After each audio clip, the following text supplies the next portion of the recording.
operates at this level, at the level not of explicit rules, but of this between the lines rules, you know, like I give you an offer, but these meta rules tell me it's an offer to be rejected or whatever. And now I come to the concluding point, if you allow me a little bit of time, it is that I claim that what is going on today, what worries me, is that these unspoken rules, what I would call, following Hegel, the ethical substance of our being, this, I claim, is slowly but surely, if you want, is disintegrating today. There are some profound changes operating at that level. What do I mean by this? Let me take a book which I, as an atheist, should like, but I'm not. I think it's a horrible book. It was a big New York Times bestseller around a year ago, Sam Harris, The End of Belief. It tells all the title. The thesis of the book is our, and he means specifically our religions of the book, Jewish, Christian, Muslim, and so on. Beliefs are ridiculously out of date. They belong to a totally different epoch. Today, they only cause ethnic slaughter and so on. So we have to outgrow them, and all he allows is some kind of a vague Buddhist, whatever, Oriental meditation with no epistemological commitments. But I think there is something significant here, that precisely the guy who claims this, the end of belief, is also the guy who advocates the use of torture in this book. And it's interesting to take a look at how does he justify torture. It's because, you know, the point is to find exactly what is wrong in his reasoning. His reasoning is very simple, basically. He starts with this problem. Why is it that most of us find it more problematic, much more problematic, to torture somebody in front of us than to push a button which will kill hundreds of thousands of people out there, out of our sight? He calls this the moon illusion, in parallel with this old perceptual illusion. If you don't know how it is, you think the moon is just a small object out there in the sky. But he says, in the same way that we know now rationally that moon is a quite large an object, that we should do the same restructuring of our ethical experience. So for him, it's a pretty horrifying conclusion, the fact that we cannot torture, most of us at least, somebody face to face is simply, I quote him, the reason for this inability to torture another person is every bit as neurological as those that give rise to the moon illusion. So simply, let's grow up, let's learn to put things in proper proportion, and following a ruthless utilitarian calculation, let's become aware that it's even your duty, as he puts it, to torture somebody in front of you, if in this way you can prevent much larger suffering. Now, Harris concedes that, nonetheless, we cannot simply outgrow our deeply ingrained habits, so he proposed something which I think is even more tasteless, a kind of a truth pill. Here is how he says, a drug that would deliver both the instrument of torture and the instrument of its utter concealment. The action of the pill, okay, I will cut it short. The idea is a pill which causes undescribable suffering, but not visible from the outside.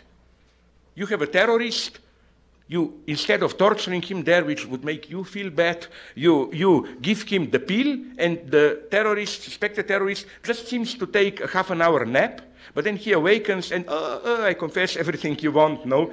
The first thing that bothers me here is that how this fits perfectly our postmodern logic of, which I develop in many of the books, of decaf coffee, no? We like today's objects, products, without paying the price for them. Coffee, but decaf coffee. Beer, but beer without alcohol. A cake, but fat-free cake. And don't you think that this is only for products? I claim it's exactly the same in our intersubjective relations.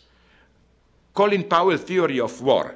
was precisely decaffeinated war. War, but no victims on our side. And to be a little bit more nasty, I would say that at least the way it is in its predominant form, multiculturalist tolerance is the tolerance of, to be nasty, the decaffeinated other, no? The other is abstracted. For example, I think this is the filthiest form of racism, to celebrate Native Americans, if you call them that. I found this disgusting, even more racist than Indians, because I spoke with one of them and he told me, Native Americans, what is this? Are we part of nature? What are you, cultural Americans? And he said, to be called an Indian, at least then my name is a monument to white man's stupidity. No, like they thought better. They thought they are in India, no? So, but did you notice how these politically correct guys, if you hear them talk about Native Americans, it's, you know, people who live in a holistic way, harmony with nature, have their dances spiritually connected to earth, nothing about torture, family rapes, whatever. And I don't say this in, I think, so what I want to say is that this is for me, this cleansing of the other is the most racist thing. So back to this is the first problem I have with Sam Harris. The second problem, but that's just a minor remark, is that, fine, so we are following KGB. Namely, I learned in a book about the misuses of psychiatry in Soviet Union that they already had it. The standard way to torture dissidents there was under the mask of, because there in Soviet Union in the last decades, dissidents being critical of the system was defined as a special form of social schizophrenia or whatever, no, megalomania that you can was they injected something here in the region of your heart, and it was a terrifying experience. It slowed down your heartbeat. You thought, like, you know, you are slowly dying. So the effect, from the outside, you just took a nap. It's exactly what Sam Harris described. From the inside, it was a nightmare. But, now I come to the truly central point. Nonetheless, you will say, but what's the point? What is fundamentally wrong with Harris? Here we come to the topic of what in Judeo-Christian tradition, and Freud also refers to this tradition in his theory of how we relate to others, we call the neighbor. The neighbor is something very radical in Judeo-Christian tradition. The neighbor is not the other who is like us. The neighbor is some kind of a traumatic presence, is the other person, if you want, in the abyss of its infinity. And there is always something monstrous about it. But the name of that monstrosity is freedom, no? You cannot ever be sure, you promised me this, but how do I know? How do I know that I can trust you? And so on, which is why we need promises with people which are not neighbors. If I were to know you totally, in a kind of a cognitivist or brain sciences dream, that I know the mechanisms, how you decide, I wouldn't need promises. Promises are here because precisely I don't know what an abyss you are.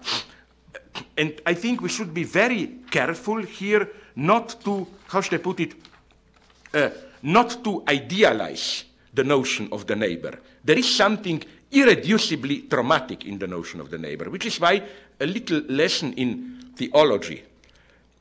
If you look already at the Old Testament, I claim that the true function of the Ten Commandments is not so much to enable you to love your neighbor, but also to keep a neighbor at a proper distance. It can be very unpleasant, intrusive, to come too close to it. Why? Let me give you a simple example. I hope you were, but it's not as loving as it may appear, you were, some of you at least, I hope most of you all, in a situation where somebody declared intense love to you. Somebody approaches you and you see that it's sincere, it's not a joke. You are the center of my life, I totally love you.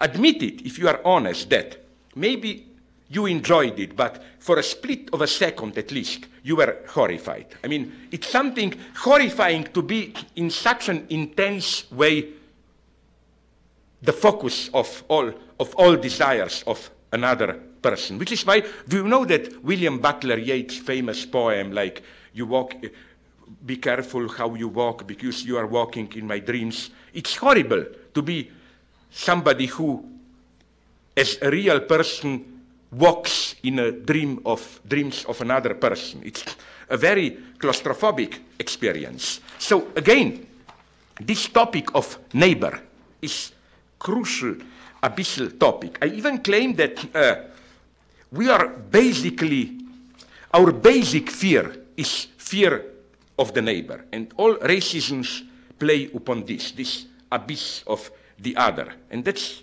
incidentally one of the sad things, for me at least, going on today. Namely, the fact of how, did you notice how in the last 2-3 decades, our politics is defined by 2-3 features. One is that the only way to mobilize people, not just to do this technocratic administration, but to mobilize people passionately, is to play on a fear. The only politics of passions today is a politics of fear. And unfortunately, not only for the right, also for the left, fear of immigrants, fear of, I don't know, fear of ecological catastrophe, fear of the state, high taxes, whatever you want, fear of sexual depravity, and so on. I claim what is beneath this is effectively fear of the neighbor. Another thing to be noted here is how sad thing about today is then how do we deal with the neighbor? You cannot simply swallow him or her. Neighbor is out there in its abyss, which is why, again, I claim that this notion of love thy neighbor, it's something very radical. It means love thy neighbor, love this radical otherness, not just love somebody who is like me, is that today, the way we deal with it is tolerance. And here, I'm sorry, I don't have time, maybe tomorrow morning at the restraint seminar, I want to go with it, because I'm now in intense dialogue with that wonderful book, but I have my critical, with Wendy Brown's book on regulating aversion. She draws, nonetheless, wonderful conclusions and asks the right questions. Namely, the basic problem is the following one. Why is the category of tolerance universalized to such an extent today?